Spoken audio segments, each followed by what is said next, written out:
모두의 우려를 한 번에 뒤집은 사례라고 봐야 할까요? 현대차한테 올해 가장 큰 기회이자 걸림돌은 누가 뭐래도 미국이었습니다. 미국 판매량이 성장하고 있음과 동시에 IRA 때문에 주력 차종 판매가 어려워졌잖아요. 그런데 이 상황이 뒤집히기 시작했습니다. 이게 어떻게 된 건지 보니까 우리나라만큼 이렇게 많은 노력을 쏟아부은 나라가 또 있을까 싶더라고요. 여기서 주목할 건 정부 차원의 대응보다 현대차그룹 같은 기업 단위의 노력입니다. 어떤 내용인지 쉽고 빠르게 정리해드리겠습니다. 인터넷 가입이라면 당신은 아정당을 떠올리지 않을 수도 있습니다. 당신의 습관은 통신업체에 고정되어 있을 수도 있습니다.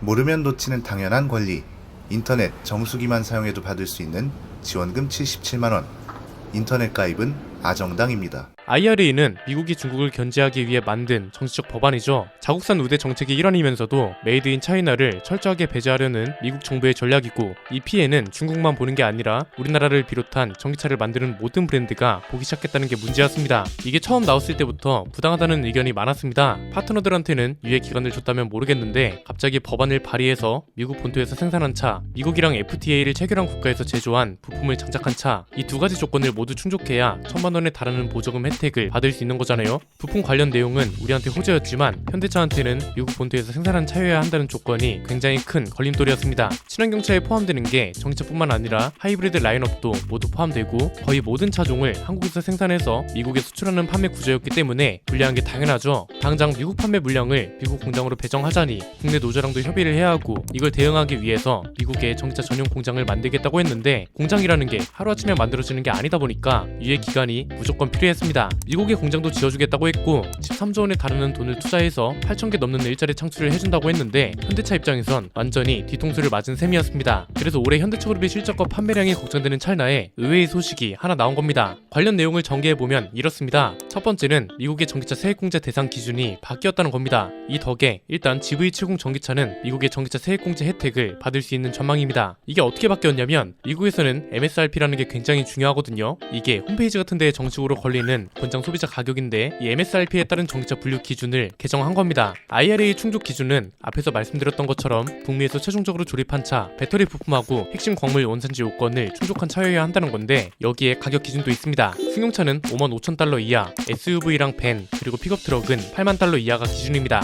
여기서 중요한 게 승용차랑 SUV를 구분하는 방법입니다. 단순히 차종별로 구분하는 게 아니라 미국 환경보호청이 기업 평균 연비제 기준을 적용했습니다. 기준의 정의나 이런 건 크게 중요하지 않습니다. 여기서 중요한 건 기업 평균 연비제를 적용했을 때는 GV70이 승용차로 분류됐다는 겁니다. 이게 현대차한테는 날벼락 같은 소식이었죠. 왜냐면 GV70 전기차는 이미 엘라베마 공장에서 생산할 계획이었는데 승용차로 구분되면 55,000달러 이하여야만 세액 공제를 받을 수 있잖아요. GV70은 당연히 이 가격을 넘으니까 세액 공제를 못 받는 상황이었는데, 이번에 미국 재무부가 기업 평균 연비제가 아니라 소비자한테 공시되는 EPA 연비 표시 기준을 적용하기로 했고, 이 기준으로 바뀐 덕에 GV70 전기차가 SUV로 분류되기 시작했습니다. 이 덕에 SUV 가격 기준은 8만 달러를 넘기지 않고 다른 요건을 충족하면 GV70은 IRA 적용 대상에 포함될 수 있게 됐고 세액 공제도 받을 수 있게 된 겁니다. 이번 개정 덕분에 현대차뿐만 아니라 GM, 테슬라, 폭스바겐, 포드 이런 회사들도 반사 이익을 볼 수 있게 됐는데요. 현대기아차가 소속된 미국 자동차 협회도 아주 훌륭한 결정이라는 입장을 내놨고, 주요 외신들도 바이든 행정부의 유예기간 및 변경을 요구했던 자동차 회사들의 승리라고 표현하고 있습니다. 두 번째는 이번 개정안이 왜 나왔는지가 중요합니다. 일단 표면적으로 봤을 때는 미국 정부의 자동차 정책 방향을 표현한 거라고 볼 수 있습니다. 미국은 일단 기존에 발표한 대로 전기차 위주의 판매를 계속 밀고 갈 거란 소리고, SUV를 유리하게 해준다는 건 일종의 자국 우대 정책으로 해석할 수 있습니다.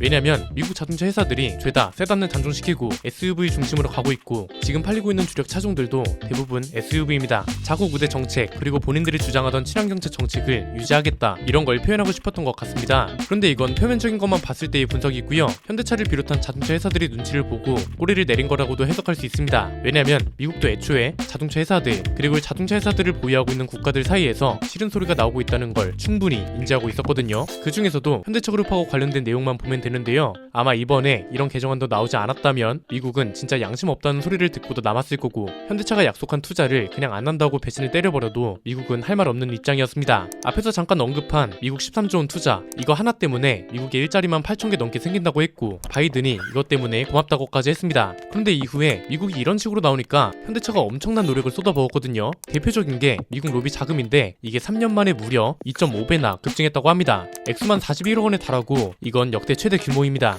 로비의 명분은 간단합니다. IRA를 대응하기 위한 거고 정치권 설득 활동을 확대하면서 이렇게나 많은 돈이 들어간 겁니다. 미국에는 로비 자금을 집계하는 비영리 기구가 있거든요. 오픈 시크릿이라는 곳인데 여기가 조사한 바에 따르면 현대차그룹의 작년 로비 규모만 41억 원에 달했다고 합니다. 달러로 치면 336만 달러인데 2021년 지출액은 291만 달러, 2018년에는 144만 달러였단 말이죠. 17억 원이었던 게 41억까지 뛰어버린 거니까 3년 만에 2.5배나 급증했다는 소리잖아요. 이게 우리나라에서의 로비랑은 개념이 조금 다릅니다. 우리나라는 특정 정치인이나 정부 기관장한테 뒷돈을 주는 걸 로비라고 하잖아요. 미국에는 전문성을 갖춘 로비스트가 있습니다. 이 로비스트가 인맥하고 논리를 가지고 정치권을 설득하는 작업을 말하고 불법이 아닌 합법적인 활동으로 인정되는 행위라서 국내 기업뿐만 아니라 정부도 로비를 적극적으로 활용합니다. 아마 우리나라만큼 적극적이었던 곳은 없었을 겁니다. 로비 자금만 따져도 GM, 포드, 토요타에 이어서 네 번째로 많은 돈을 현대차그룹이 썼고 작년 7월에 북미산 전기차에만 보조금을 주는 내용이 알려지자마자 현대차그룹이 미국 정치권 쪽 접촉을 대폭 늘렸다는 사실하고 대조해보면 확실하게 IRA 대응을 위한 행동이었다고 할 수 있는 거죠. 정식으로 고용된 로비스트만 현대차는 31명, 기아는 11명으로 역대 가장 많았다고 하고요. 이것뿐만이 아니라 정의선 회장이 미국 재무부 관계자들하고 면담도 하고 지금은 특히 정의선 회장에 대한 평가가 미국 시장에서도 굉장히 좋은 상태입니다. 모터트렌드에서 올해의 인물로 선정되기도 했고 현대기아차 전기차들이 올해의 전기차로 선정되는 횟수도 꽤 많았다 보니까 브랜드 파워도 무시할 수 없었을 거라고 봅니다. 여기에 미국 자국 브랜드들의 수출 성과도 신경 쓸 수밖에 없었을 겁니다. 전기차 중에선 테슬라가 가장 큰 문제였다고 봅니다. 테슬라가 몇 년 전까지만 해도 지지해주는 사람들이 압도적으로 많았는데 여러가지 논란들이 겹치면서 지금은 호불호가 꽤 갈리고 테슬라 스스로도 가격 인하를 무리하게 하고 있을 정도로 불안정합니다. 한국 자동차 시장을 무시할 수 없고 BMW 같은 독일 브랜드들이 한국을 특히 신경 쓰는 이유가 우리나라만큼 자동차 시장 순환이 빠른 곳도 없을 겁니다. 땅덩어리는 작아도 고급차 판매량이나 신차 판매량이 굉장하다고요. 적절한 시기에 우리 정부도 IRA 맞불을 놨습니다. 제가 말씀드렸던 것 중에 포인트가 우리나라는 중국처럼 직접적인 전략보다는 간접적인 전략이 필요하다고 했잖아요. 우리 정부가 보조금을 가지고 실제로 미국을 간접적으로 공격했습니다. 일단 차종별 보조금을 보면 테슬라가 가져갈 수 있는 보조금이 굉장히 적어졌고 수입 전기차의 보조금이 전체적으로 깎였습니다. 기존에는 없던 사후관리 평가 제도를 직영 서비스 센터가 없을 때 보조금을 삭감한다는 내용으로 새롭게 투입했잖아요.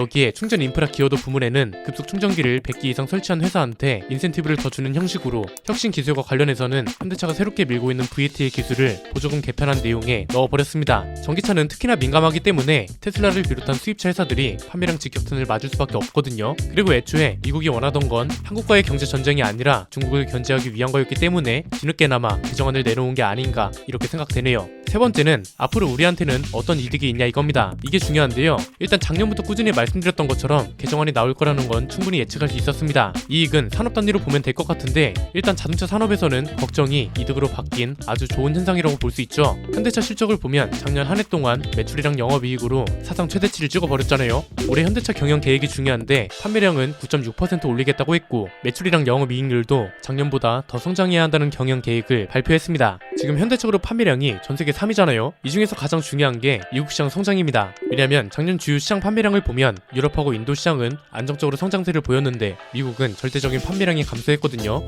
다행히 다른 브랜드들도 감소세를 보이면서 점유율 10%를 넘어설 수 있었는데 올해 IRA 고비를 넘기면서 미국에서의 판매량도 플러스로 돌아설 수 있지 않을까 싶습니다. 그리고 이게 고급화 전략하고 연결되면 영업이익 목표도 어렵지 않게 달성할 수 있을 겁니다. 작년에 영업이익 최대치를 기록할 수 있었던 이유가 제네시스랑 전기차 같은 비싼 차가 많이 팔렸기 때문이잖아요.